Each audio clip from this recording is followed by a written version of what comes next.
Hay sonidos que nunca deberías escuchar. El sonido de la tierra cayendo sobre tu rostro mientras aún respiras. El sonido de tus propios hijos llorando en la oscuridad, preguntándote si Dios todavía puede escucharlos desde debajo de la tierra. Y el sonido.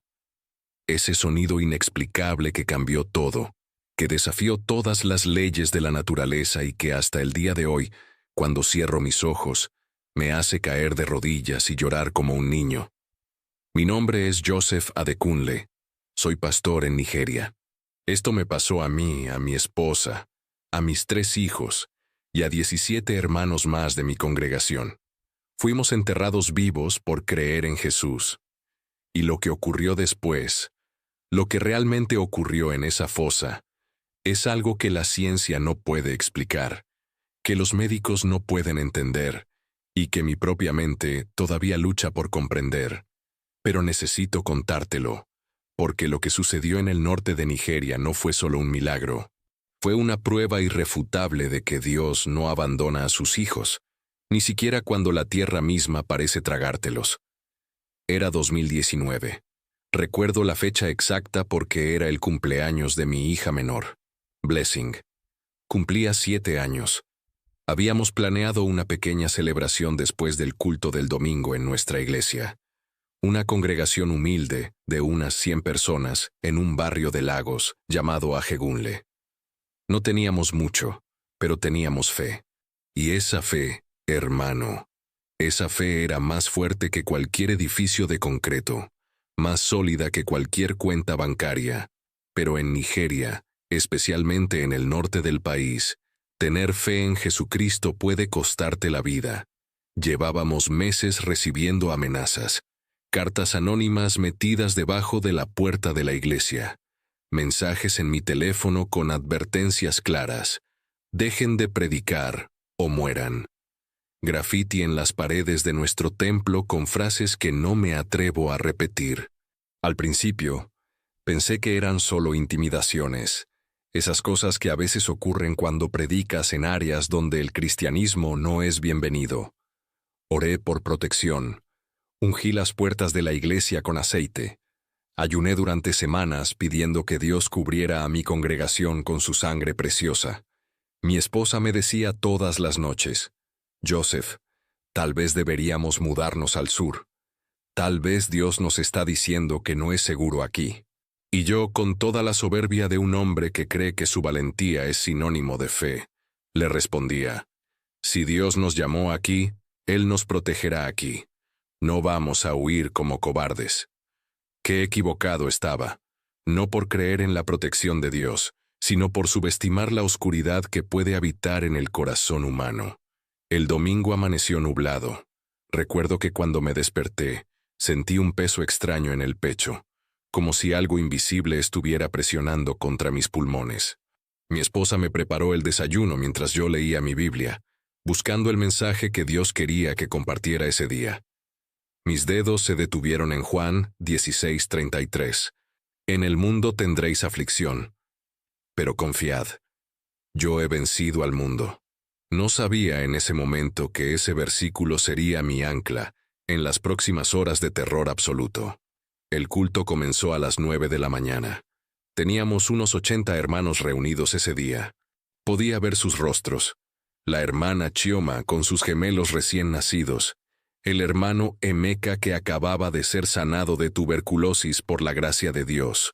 Los jóvenes del grupo de alabanza con sus guitarras desgastadas pero llenas de pasión. Mi esposa estaba al frente dirigiendo la adoración, con nuestra hija Blessing a su lado intentando seguir las palabras de las canciones que aún no sabía leer completamente.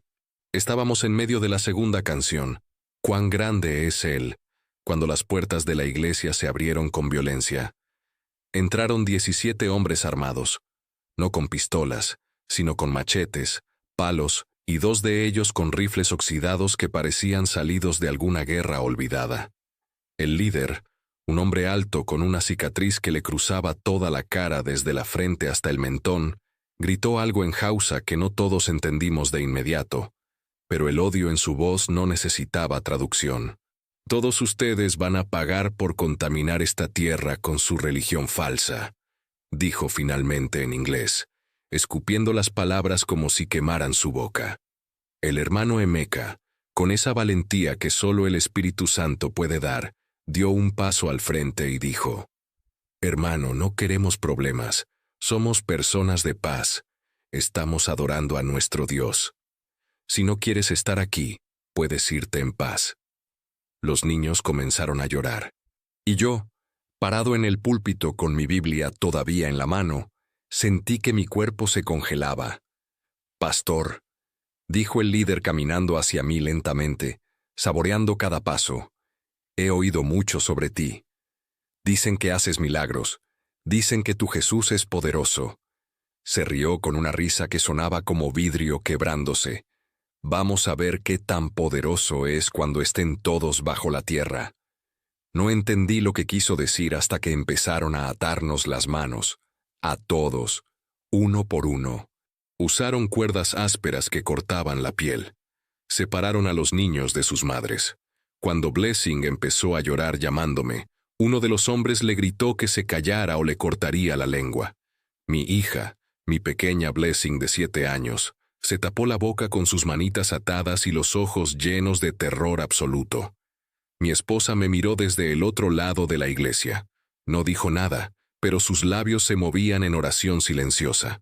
Podía ver el Salmo 23 formándose en su boca. «Aunque ande en valle de sombra de muerte, no temeré mal alguno, porque tú estarás conmigo». Nos sacaron de la iglesia en fila, 22 personas en total. Habían dejado ir a los que consideraron no problemáticos, los muy ancianos, algunos jóvenes que juraron que nunca volverían a una iglesia cristiana. Pero a nosotros, los que nos negamos a renunciar a nuestra fe, incluso con un machete presionado contra nuestras gargantas, nos llevaron. Caminamos durante horas. Salimos de Lagos en 3 camionetas destartaladas, viajando hacia el norte por caminos que se volvían cada vez más solitarios, más áridos, más muertos. El sol de la tarde nos golpeaba sin piedad.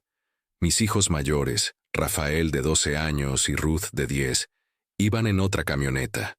No podía verlos, pero podía sentir su miedo como si fuera un cordón invisible conectando nuestros corazones. Cuando finalmente nos detuvimos, ya había oscurecido. Habíamos llegado a un lugar que parecía el fin del mundo. Una extensión de tierra seca y agrietada, sin árboles, sin casas, sin nada excepto el cielo infinito sobre nuestras cabezas y el sonido del viento arrastrando polvo. A lo lejos podía ver las siluetas de colinas que parecían gigantes dormidos, y entonces vi la fosa. La habían cavado antes de ir por nosotros. Eso significaba que esto estaba planeado. No fue un arrebato de violencia espontánea. Fue calculado, deliberado, pensado. Alguien había pasado horas, tal vez días, cavando ese agujero en la tierra. Un agujero lo suficientemente grande para 22 cuerpos.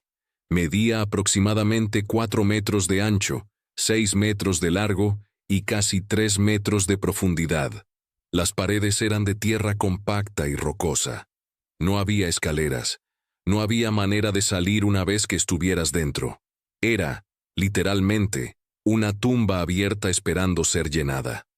«Adentro», ordenó el líder. Nadie se movió. No porque fuéramos valientes, sino porque nuestros cuerpos simplemente se negaban a obedecer. El cerebro humano tiene un mecanismo de supervivencia que se niega a aceptar su propia aniquilación inminente. Nos quedamos ahí parados, atados, mirando ese agujero negro en la tierra como si no fuera real. Entonces empezaron a empujarnos. Uno por uno, nos arrojaron a la fosa. Recuerdo la caída, esos 2 segundos de vacío en el estómago antes de golpear el fondo. Me caí sobre mi hombro derecho y sentí algo crujir. El dolor fue instantáneo y cegador, pero no tan terrible como el sonido de mi esposa cayendo después de mí, y luego Blessing, y luego mis otros hijos. «¡Mamá!», gritó Rafael cuando cayó encima de mi esposa. Ruth estaba llorando incontrolablemente. Blessing no hacía ningún sonido, solo temblaba como una hoja en una tormenta. Todos caímos. 22 hermanos y hermanas en Cristo, amontonados en el fondo de esa fosa como animales esperando el matadero. El hermano Emeka, que había recibido el golpe en la cabeza, estaba semiconsciente, sangrando de una herida que nadie podía atender porque nuestras manos seguían atadas. La hermana Chioma sostenía a sus gemelos contra su pecho, tratando de protegerlos con su propio cuerpo, aunque no había nada de qué protegerlos, excepto de la inevitable oscuridad que vendría. Desde arriba, las linternas de los hombres nos iluminaban como si fuéramos actores en algún teatro macabro. El líder se asomó al borde de la fosa y nos miró con una mezcla de satisfacción y desprecio. «Ahora oren a su Jesús», dijo. «Pídanle que los saque de aquí. Vamos a ver si su Dios es más fuerte que la tierra que está a punto de tragarlos». Y entonces comenzaron a echar la tierra. No puedo describir con palabras lo que se siente. Imagina que estás de pie y de repente llueve tierra. No gotas de agua, sino puñados, paladas, montones de tierra cayendo sobre tu cabeza, tus hombros, tu rostro. Al principio intentas esquivarla, te agachas, te cubres la cara, pero sigue cayendo, y cayendo, y cayendo. La tierra comenzó a acumularse alrededor de nuestros pies, luego llegó a nuestros tobillos, luego a nuestras rodillas, y seguía cayendo. Los gritos eran ensordecedores. Los niños lloraban, las mujeres oraban en voz alta, los hombres intentaban mantener la calma, pero podías escuchar el pánico quebrando sus voces. Yo estaba tratando de posicionar a mi familia lo más cerca posible de una de las esquinas, pensando irracionalmente que tal vez allí la tierra caería más lentamente, que tal vez tendríamos más tiempo. ¿Tiempo para qué? No lo sabía. Simplemente necesitaba tiempo. «Papá, no puedo respirar», gritó Ruth cuando la tierra llegó a su cintura. Ella era la más pequeña después de Blessing, y la tierra la estaba cubriendo más rápido. «Respira por la nariz, hija», le dije, tratando de sonar calmado aunque mi propio corazón estaba golpeando tan fuerte que pensé que se saldría de mi pecho. «Dios está aquí con nosotros, Él no nos va a abandonar». Pero en mi interior, hermano, en lo más profundo de mi ser, una voz oscura susurraba: «¿Dónde está tu Dios ahora? ¿Dónde está tu fe ahora? Vas a morir aquí. Tus hijos van a morir aquí». ¿Y todo por qué? ¿Por un Dios que ni siquiera mandó un ángel para salvarte? La tierra llegó a nuestras cinturas, luego a nuestros pechos. El peso era increíble. Sentía como si un gigante invisible estuviera presionando contra mi cuerpo desde todos los ángulos. Respirar se volvió un trabajo consciente. Cada inhalación era una victoria contra la presión de la tierra que nos rodeaba. Mi esposa comenzó a cantar, con la tierra hasta su cuello, con lágrimas corriendo por su rostro cubierto de polvo, con nuestros hijos gritando a su alrededor. Mi esposa comenzó a cantar: «Sublime gracia del Señor que a mí pecador salvó. Fui ciego, mas hoy veo yo, perdido, y Él me halló». Uno por uno, los demás comenzaron a unirse a ella. Voces quebradas, voces ahogadas, voces llenas de miedo pero también de algo más. Una determinación feroz de no morir sin alabar a Dios una última vez. Incluso los niños, entre sollozos, intentaban seguir la melodía. Los hombres arriba se detuvieron por un momento, confundidos por este coro extraño que salía de una tumba. Luego, enojados, comenzaron a echar la tierra más rápido, como si quisieran silenciarnos lo antes posible. La tierra llegó a nuestros cuellos, luego a nuestras bocas. Intentábamos mantener la cabeza lo más alta posible, estirando el cuello como tortugas buscando aire. Pero no había escapatoria. La tierra seguía cayendo, implacable, infinita. Recuerdo mi último pensamiento consciente antes de que la tierra cubriera completamente mi rostro. No fue miedo, no fue pánico, fue una oración simple, desesperada, que salió de lo más profundo de mi alma. Jesús, si alguna vez fuiste real, si alguna vez te importó alguno de tus hijos, Por favor, no dejes que mis hijos sufran. Llévalos rápido.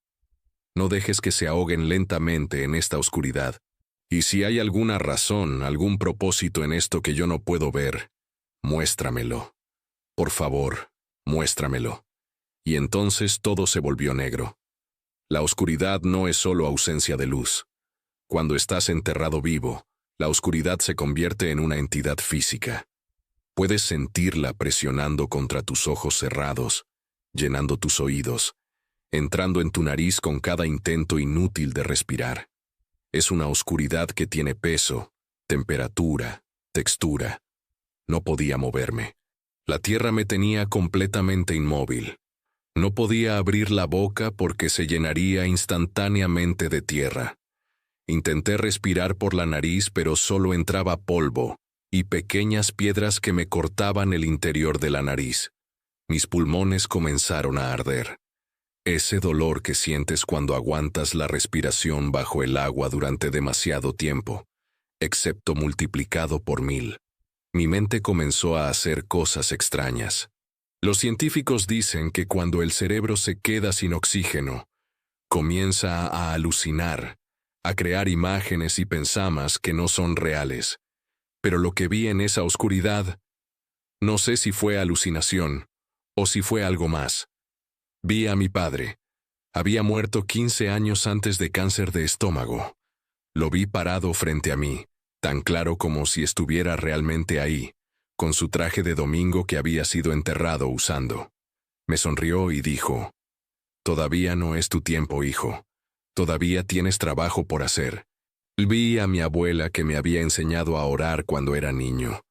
Me mostró sus manos, las mismas manos arrugadas que solía tomar entre las mías cuando le pedía que orara por mí. «Dios nunca llega tarde, Joseph», me dijo. «Solo llega exactamente cuando debe llegar». Y entonces vi algo que cambió todo. Vi una luz. No era la luz al final del túnel que la gente describe en las experiencias cercanas a la muerte. Era diferente. Era una luz que venía desde dentro de mí, desde dentro de todos nosotros en esa fosa. Era como si cada uno de nosotros fuera una vela pequeña en la oscuridad, y todas esas velas juntas estaban creando algo más grande, algo poderoso. De repente, pude escuchar, no con mis oídos físicos porque estaban llenos de tierra, pero podía escuchar en mi espíritu. Podía escuchar las oraciones de mi esposa a mi lado. Podía escuchar a Blessing recitando el Salmo 23 que le habíamos enseñado cuando tenía 5 años. Podía escuchar al hermano Emeka, semiconsciente pero aún alabando: «Bendito sea el Señor, mi roca». Y entonces escuché algo más. Un sonido que no venía de ninguno de nosotros. Un sonido que no venía de arriba, de los hombres que nos habían enterrado. Un sonido que venía de... no sé de dónde. Parecía venir de todas partes y de ninguna parte al mismo tiempo. Era como el sonido de muchas aguas, como dice el libro de Apocalipsis. Como el sonido del océano, pero no caótico. Era ordenado, rítmico, poderoso. Y dentro de ese sonido había palabras. No palabras en inglés o en Hausa o en cualquier idioma humano. Pero mi espíritu las entendía perfectamente. Sean inmóviles, estén quietos y sepan que yo soy Dios.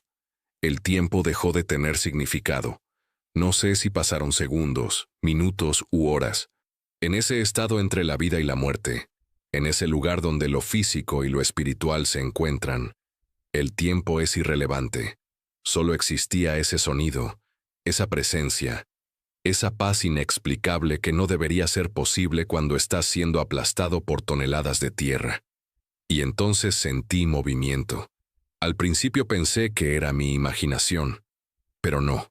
La tierra a mi alrededor estaba temblando, no como un terremoto. Más bien como si algo estuviera vibrando a una frecuencia que hacía que todo se soltara. La presión sobre mi pecho comenzó a disminuir. Podía sentir espacios pequeños abriéndose alrededor de mi cuerpo. Aire. Había aire. Logré tomar una inhalación pequeña, diminuta, pero era aire real. Mis pulmones, que estaban ardiendo con dióxido de carbono, recibieron ese regalo precioso como un hombre en el desierto recibiendo agua. Tomé otra respiración. Y otra. La vibración se intensificó. Ya no era sutil.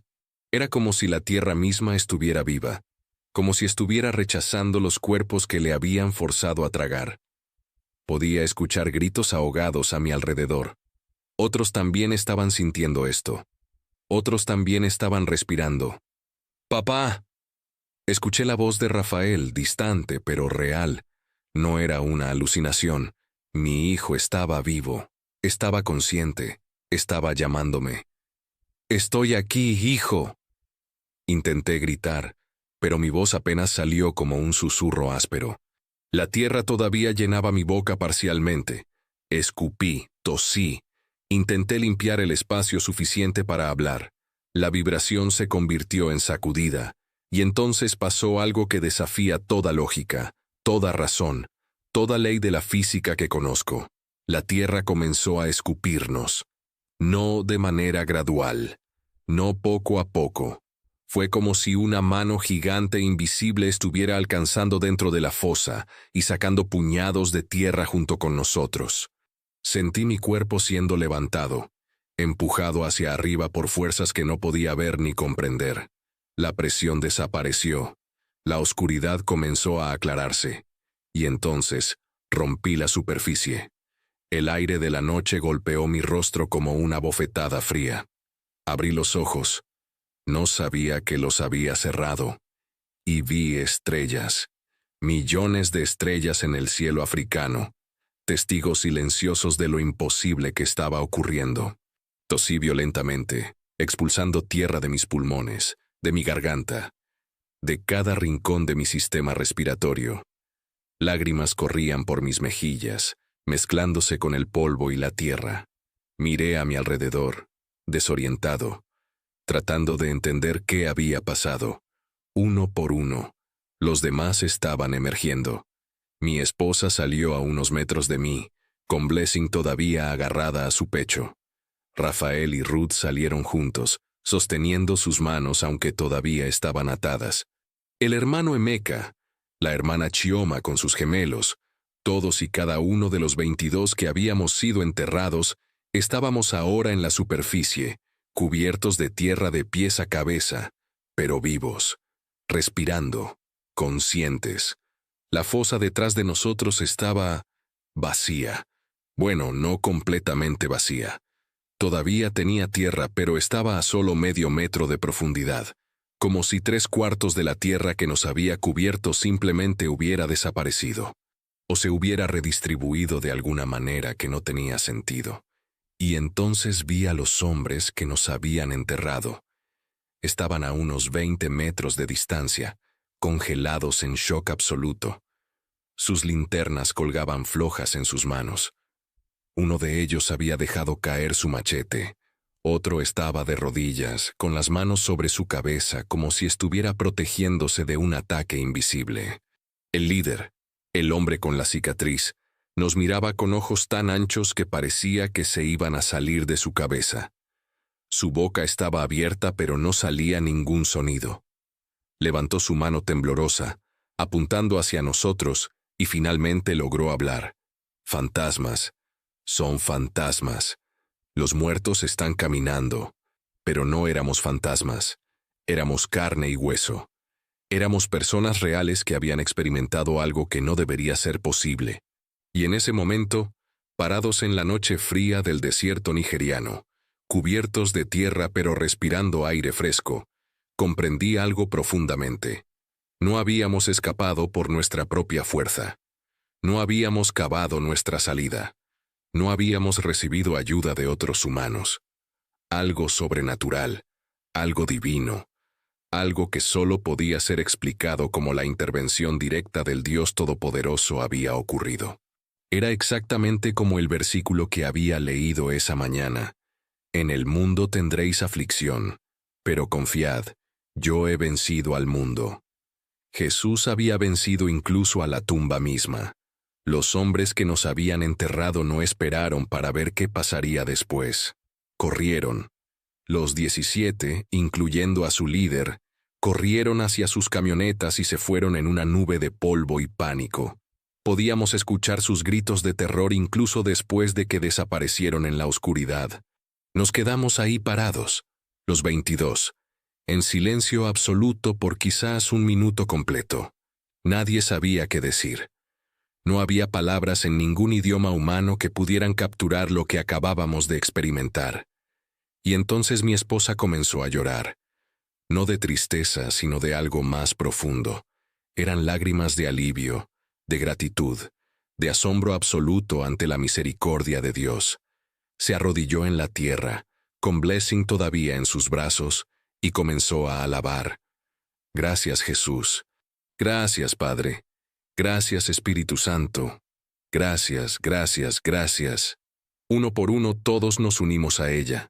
Algunos de rodillas, otros de pie porque sus rodillas estaban demasiado débiles para sostenerlos, pero todos alabando, todos llorando, todos completamente quebrantados por lo que Dios había hecho. Tuvimos que liberarnos de las cuerdas que todavía ataban nuestras manos. Usamos los bordes afilados de rocas que encontramos cerca. Tomó tiempo, y nuestras muñecas sangraban por donde las cuerdas habían cortado la piel, pero finalmente estábamos completamente libres. Entonces vino la pregunta práctica. ¿Cómo regresamos a Lagos? Estábamos en medio de la nada, sin teléfonos, sin dinero, sin transporte. Ni siquiera sabíamos exactamente dónde estábamos. Podía ver lo que parecía ser una carretera a lo lejos, iluminada ocasionalmente por los faros de vehículos que pasaban, pero estaba a kilómetros de distancia. Caminamos, dije. No era una sugerencia, era la única opción. Caminamos toda la noche. Los niños más pequeños iban en los hombros de los hombres más fuertes. La hermana Chioma amamantaba a sus gemelos mientras caminaba, algo que yo ni siquiera sabía que fuera posible. El hermano Emeka, que todavía tenía sangre seca en su rostro del golpe que había recibido, lideraba el camino, orando en voz alta para mantener nuestros espíritus arriba. Cuando finalmente llegamos a la carretera, ya estaba amaneciendo. Los primeros rayos del sol estaban pintando el cielo de tonos naranjas y rosas. Parecía apropiado. Estábamos presenciando un nuevo día después de haber pasado por la noche más oscura imaginable. Un camión se detuvo cuando nos vio. El conductor, un hombre musulmán de unos 50 años, salió de su cabina y nos miró con confusión y preocupación. ¿Qué les pasó?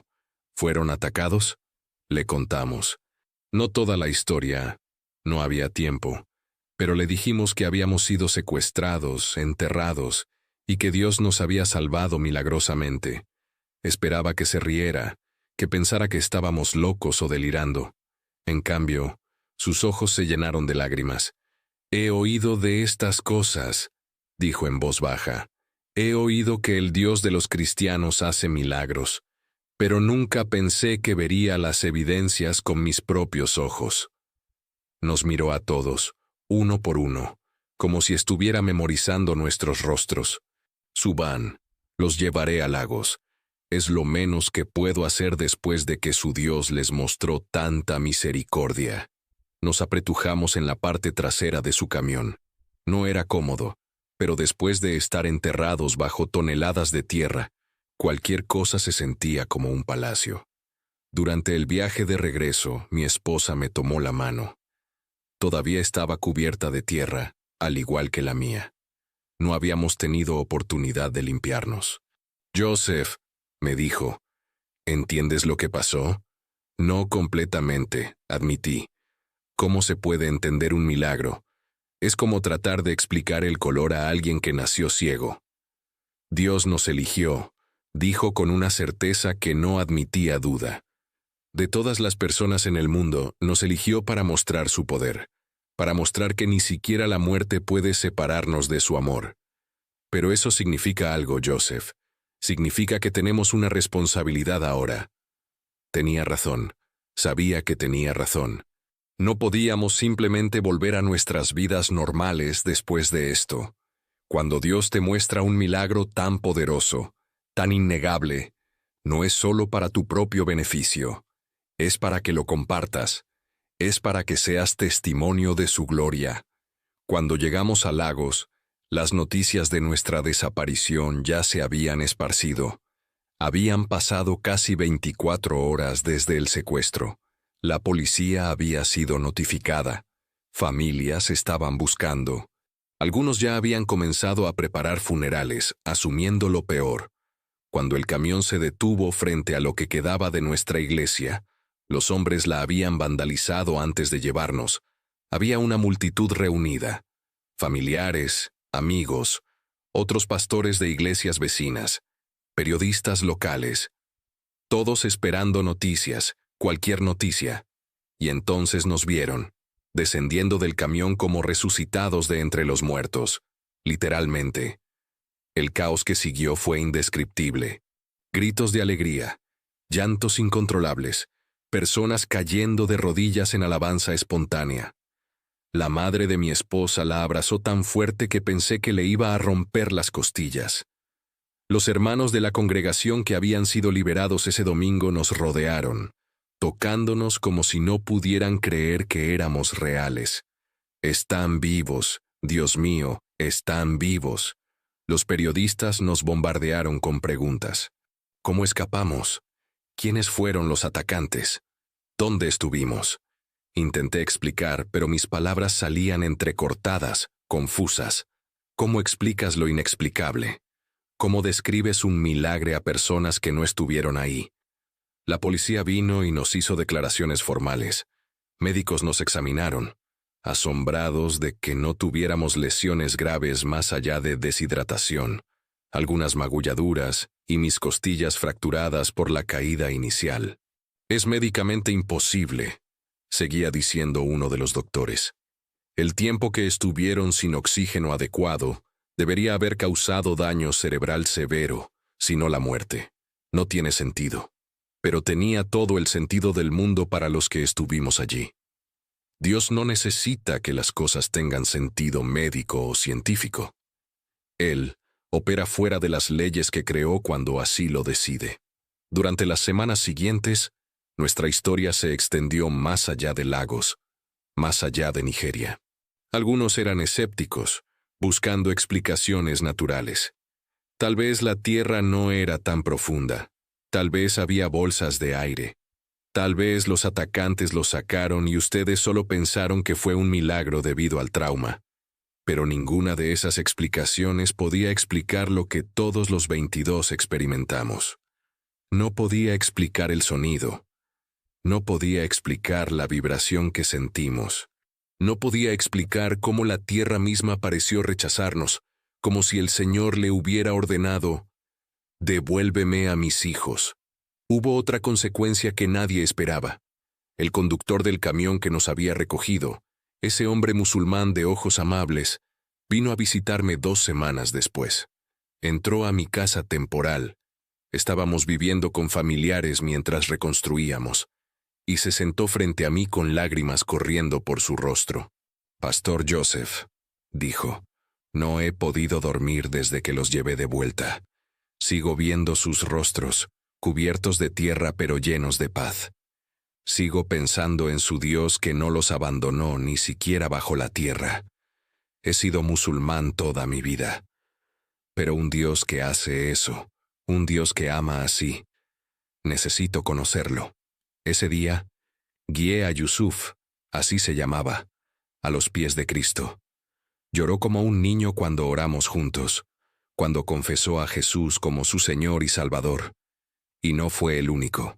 En los meses siguientes, 7 personas más que habían escuchado nuestra historia, personas que no eran cristianas, vinieron buscando al Dios que había vencido a la tumba.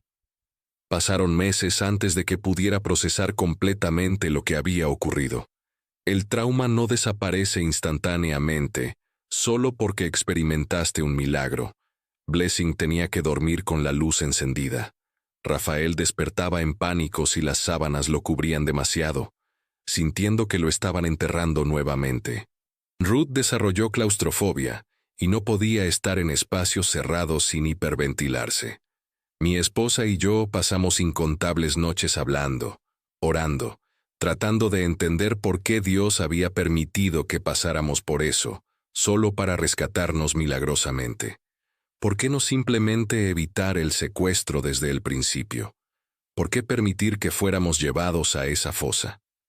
La respuesta vino durante una noche de vigilia, 3 meses después del incidente. Estaba solo en lo que quedaba de nuestra iglesia, que estábamos reconstruyendo poco a poco, con donaciones que llegaban de todo el mundo. Era pasada la medianoche. Tenía mi Biblia abierta, buscando respuestas, buscando propósito. Mis ojos se posaron en el libro de Job, capítulo 42, versículo 5. De oídas te había oído, mas ahora mis ojos te ven. Y en ese momento, todo tuvo sentido. Antes de ese día, yo conocía a Dios. Había estudiado teología. Había predicado durante 20 años. Había visto sanaciones, liberaciones, milagros pequeños aquí y allá. Pero todo era de segunda mano. Eran historias que había escuchado, doctrinas que había estudiado, experiencias de otros que había leído en libros. Pero ahora, después de estar literalmente en una tumba y ser sacado por la mano de Dios, ahora lo conocía de una manera diferente. Ahora mis ojos lo habían visto, no físicamente, pero en una manera más real que cualquier visión física. Había experimentado su poder en carne propia. Había sentido su presencia en la oscuridad absoluta. Había escuchado su voz cuando no había manera física de escuchar nada. Y esa experiencia me había transformado de una manera que 20 años de ministerio no habían hecho. Ya no predicaba sobre la fe en tiempos difíciles como un concepto teórico. Predicaba como alguien que había confiado en Dios cuando la tierra literal lo estaba tragando. Ya no hablaba sobre la resurrección de Cristo como una historia antigua. Hablaba como alguien que había experimentado su propia resurrección, sacado de una tumba por el mismo poder que levantó a Jesús hace 2000 años. Y la gente podía sentir la diferencia.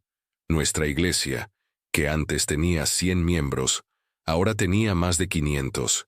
No porque yo fuera mejor predicador, sino porque la autoridad en mi voz había cambiado. Ya no estaba compartiendo teoría.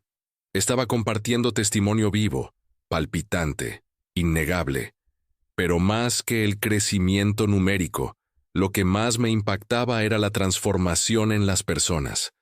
Hermanos que habían luchado con la fe durante años, de repente tenían un nivel de creencia que nunca habían tenido antes. Pastor, me decían, si Dios hizo eso por ustedes, ¿qué no hará por mí en mis problemas más pequeños? Personas enfrentando cáncer venían a hablar conmigo. Personas en depresión profunda. Personas con matrimonios destruidos. Personas que habían perdido hijos. Personas que estaban al borde del suicidio. Y cuando les contaba mi historia, cuando les mostraba las cicatrices en mis muñecas de las cuerdas, cuando les dejaba ver las lágrimas que todavía corrían por mis mejillas, al recordar ese día, algo cambiaba en ellos. Si Dios no te abandonó bajo la tierra, me decía una mujer que había enterrado a su hijo un mes antes, entonces no me ha abandonado en mi dolor, aunque no lo pueda sentir ahora mismo. Ese era el propósito, ese era el porqué. Dios no había permitido nuestro sufrimiento porque era cruel o indiferente.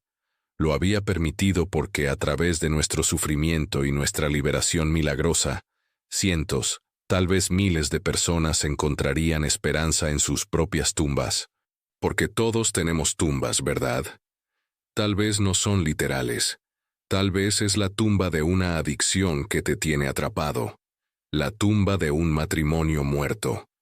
La tumba de un sueño enterrado bajo años de fracaso y decepción. La tumba de un trauma del pasado que te tiene paralizado. La tumba de una enfermedad que te está consumiendo poco a poco. Y mi mensaje para todos los que están en esas tumbas es simple. El Dios que me sacó de una fosa física puede sacarte de tu fosa espiritual, emocional o mental. No estás demasiado profundo. No estás demasiado lejos. No estás demasiado roto. Hay un versículo en Ezequiel 37 donde Dios le pregunta al profeta, «Hijo de hombre, ¿vivirán estos huesos?» Y Ezequiel, viendo un valle lleno de huesos secos, completamente sin vida, responde, «Señor, tú lo sabes». Y Dios le dice que profetice sobre esos huesos. Y cuando lo hace, los huesos se unen, se cubren de carne, reciben aliento, y un ejército entero se levanta de lo que estaba completamente muerto. Eso es lo que Dios hace. Él toma lo que está muerto y lo resucita. Toma lo que está enterrado y lo saca a la luz. Toma lo que parece imposible y lo hace real. Mis hijos también pagaron un costo. Blessing, que ahora tiene 12 años, 5 años después del incidente, todavía lucha con ansiedad. Tiene sesiones regulares con un terapeuta cristiano. Algunos días son mejores que otros. Algunos días puede reírse y jugar como cualquier niña de su edad. Otros días, un olor particular o un sonido específico la transporta de vuelta a esa fosa, y la encuentro temblando en su habitación, recitando el Salmo 23 una y otra vez, como un mantra protector. Rafael, ahora de 17 años, decidió que quiere ser pastor como su padre. Dice que Dios le habló durante esas horas bajo la tierra. Le dijo que tenía un llamado especial en su vida. «Papá», me dijo hace unos meses, «si Dios nos preservó a través de algo así, es porque tiene planes grandes para nosotros. Y yo no voy a desperdiciar esta segunda oportunidad». Ruth, de 15 años, es diferente. Ella es más callada, más introspectiva. El trauma la afectó de una manera diferente. Escribe, poesía principalmente. Hermosa pero desgarradora, llena de imágenes de oscuridad y luz, de muerte y resurrección. Me mostró uno de sus poemas hace poco.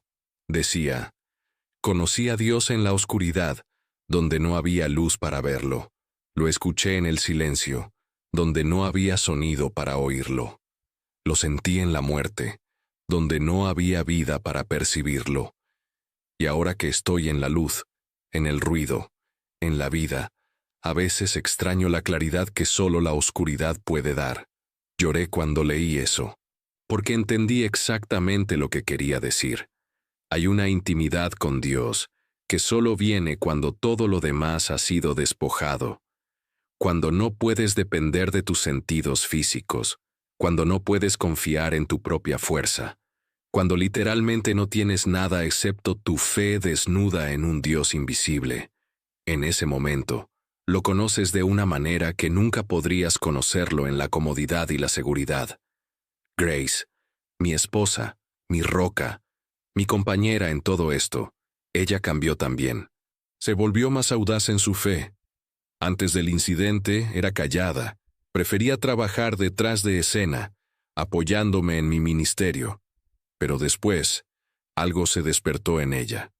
Comenzó a predicar, algo que nunca había hecho antes. Y cuando predica, hermano, el poder de Dios se manifiesta de maneras que dejan a la gente asombrada.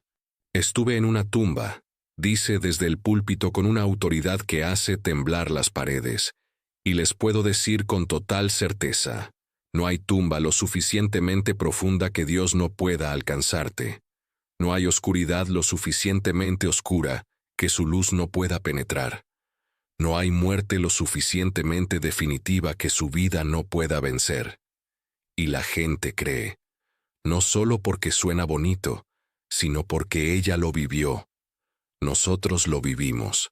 Ahora, 5 años después, me siento a veces y me pregunto qué habría pasado si hubiera escuchado a mi esposa aquella noche. Si hubiéramos huido al sur antes del ataque. Si hubiera tomado las amenazas más en serio y hubiera cerrado la iglesia temporalmente. Si hubiera sido más cauteloso, más sabio, según los estándares del mundo, habríamos vivido. Eso es seguro. No habríamos experimentado ese trauma terrible. Mis hijos no cargarían con las cicatrices psicológicas que ahora llevan. Yo no despertaría algunas noches con ataques de pánico, sintiendo que me estoy asfixiando, aunque hay todo el aire del mundo a mi alrededor, pero tampoco tendríamos este testimonio. Estas cicatrices en mis muñecas no estarían aquí como recordatorios permanentes de que Dios es real, de que sus milagros no terminaron con el libro de Hechos. Ibrahim todavía estaría perdido en la oscuridad, destinado a la perdición eterna. Yusuf nunca habría conocido a Cristo. Las cientos de personas que han encontrado esperanza a través de nuestra historia seguirían desesperadas en sus propias tumbas. ¿Valió la pena el dolor?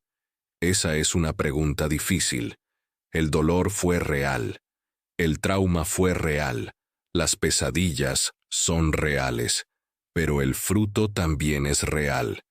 Las vidas transformadas son reales. El poder de Dios manifestado es real. Pablo escribió en Romanos 8:18, «Pues tengo por cierto que las aflicciones del tiempo presente no son comparables con la gloria venidera que en nosotros ha de manifestarse». Entiendo ese versículo ahora en una manera que nunca podría haber entendido antes. Las aflicciones, y créeme, ser enterrado vivo califica como aflicción, son temporales, dolorosas, sí, traumáticas, absolutamente, pero temporales. La gloria, sin embargo, es eterna. El impacto de lo que Dios hizo a través de nosotros se extenderá más allá de nuestra vida, más allá de esta generación, posiblemente por toda la eternidad. Cada persona que ha conocido a Cristo a través de nuestro testimonio es una vida eterna impactada. Cada persona que renovó su fe, que encontró esperanza en su desesperación, que decidió no rendirse después de escuchar nuestra historia, cada una de esas personas es un fruto eterno que brotó de nuestra temporada de sufrimiento. Y cuando lo veo de esa manera, cuando lo veo a través de la lente de la eternidad en lugar de la lente del momento, entonces sí, valió la pena. 1000 veces valió la pena. Pero no te voy a mentir y decirte que es fácil llegar a esa conclusión. Hay días cuando todavía me enojo con Dios, días cuando veo a Blessing luchando con su ansiedad y quiero gritar, ¿por qué ella tenía que pasar por eso? Era solo una niña. Días cuando escucho a Ruth llorar en la noche por pesadillas que no desaparecen y quiero negociar con Dios. Tómame a mí, pero sana a mis hijos completamente. En esos momentos, tengo que recordar algo crucial.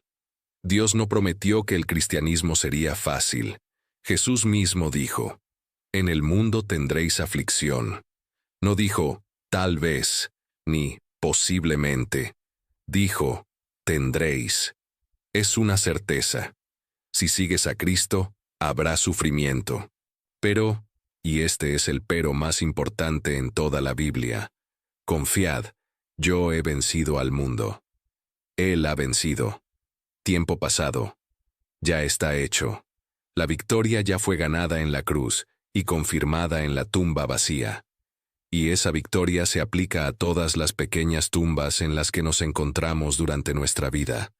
¿Sabes lo que creo que fue el verdadero milagro de ese día? No fue solo que Dios nos sacó de la fosa. Fue que mientras estábamos en la fosa, en la oscuridad más absoluta, en el momento cuando todo parecía perdido, todavía pudimos adorar, todavía pudimos cantar, todavía pudimos creer. Ese es el verdadero milagro, que la fe puede sobrevivir incluso cuando la esperanza parece muerta, que la alabanza puede brotar incluso desde la boca llena de tierra, que el espíritu humano, cuando está conectado al Espíritu Santo, es indestructible. He visto personas abandonar su fe por mucho menos de lo que nosotros experimentamos. He visto a hermanos alejarse de Dios porque perdieron un trabajo, porque un matrimonio terminó, porque una oración no fue respondida de la manera que querían. Y no los juzgo. El dolor es real y cada persona tiene su propio límite, pero lo que nuestra historia demuestra es que no hay límite cuando Dios está en el centro. No hay profundidad donde Él no pueda alcanzarte. No hay oscuridad donde no pueda encontrarte. No hay muerte que no pueda vencer. Quiero que hagas algo por mí. Si este testimonio te tocó, Si sentiste algo moverse en tu espíritu mientras escuchabas, necesito que lo compartas. Compártelo con ese amigo que está luchando con depresión, con ese familiar que está al borde del divorcio, con ese compañero de trabajo que acaba de recibir un diagnóstico médico devastador, con ese vecino que perdió un hijo y dice que nunca podrá volver a creer en Dios. Compártelo porque las historias de lo que Dios hace son armas poderosas contra la desesperación. Son recordatorios de que no estamos solos, de que no somos los primeros en pasar por valles oscuros, y de que hay un Dios que se especializa en sacar vida de la muerte. Y una cosa más, comenta de qué país o ciudad estás viendo este testimonio. Quiero saber dónde está llegando esta historia. Quiero ver cómo Dios está usando algo que pasó en una fosa perdida en el norte de Nigeria para tocar corazones en México, en Argentina, en España, en Colombia, en cada rincón del mundo donde el español se habla y donde hay personas que necesitan un milagro. Escribe en los comentarios, viendo desde tu país, ciudad, y creo en los milagros. Quiero que cuando otros lean los comentarios, vean una lista interminable de lugares, una comunidad global de creyentes que saben que Dios todavía está en el negocio de lo imposible. Y si ya has vivido tu propio milagro, si Dios te ha sacado de tu propia tumba, literal o figurativa, compártelo también, porque tu testimonio es tan poderoso como el mío. Cada historia de redención es una flecha más en el carcaj de Dios contra las fuerzas de la oscuridad y la desesperación. Quiero dejarte con el versículo que se convirtió en mi ancla después de esa experiencia. Es de Romanos 8:38-39. Por lo cual estoy seguro de que ni la muerte, ni la vida, ni ángeles, ni principados, ni potestades, ni lo presente, ni lo porvenir, ni lo alto, ni lo profundo, ni ninguna otra cosa creada nos podrá separar del amor de Dios, que es en Cristo Jesús Señor nuestro. ¿Entiendes lo que eso significa? Ni la muerte puede separarte del amor de Dios. Estaba literalmente muriendo en esa fosa, y el amor de Dios no me soltó. No podía, porque el amor de Dios no es condicional a tu estado físico, a tus circunstancias, a tu ubicación, ni siquiera a tu vida o muerte. Su amor es eterno, inquebrantable, imparable. Entonces, sin importar en qué tumba estés hoy, sin importar cuán profunda sea, sin importar cuánto tiempo has estado ahí, sin importar cuánta tierra se ha acumulado sobre ti, el amor de Dios todavía te alcanza, todavía te sostiene, y todavía tiene el poder de levantarte. No te rindas, no sueltes, no aceptes la tumba como tu destino final. Porque el Dios de la resurrección está contigo, en ti, por ti, y nada, absolutamente nada, puede derrotarlo. Que el mismo Dios que vibró la tierra hasta que me liberó, sacuda tu mundo hasta que seas libre. Que el mismo Dios que escuchó nuestras oraciones desde debajo de toneladas de tierra, escuche la tuya desde donde sea que estés. Que el mismo Dios que transformó el día más oscuro de mi vida, en el testimonio más poderoso, transforme tu oscuridad en luz. Que el mismo Dios que tomó un pastor asustado, una esposa aterrorizada, 3 niños traumatizados y 17 hermanos desesperados, y los convirtió en trofeos vivos de su gracia, tome tu vida quebrantada y la convierta en una obra maestra de redención. Y que nunca, nunca olvides, no hay tumba, ni una sola, donde Dios no pueda encontrarte y de la cual no pueda rescatarte. Porque Él no es solo el Dios que cerró tumbas cuando creó el mundo. Es el Dios que abre tumbas. Esa es su especialidad. Esa es su pasión. Esa es su promesa para ti. Desde Lagos, Nigeria, con cicatrices en mis muñecas que nunca desaparecerán, y una fe en mi corazón que nunca morirá, soy el pastor Joseph Adekunle. Y esta es mi historia. Esta es mi verdad. Este es mi testimonio. Que Dios te bendiga y que te saque de cualquier tumba donde estés enterrado. En el nombre poderoso de Jesús. Amén.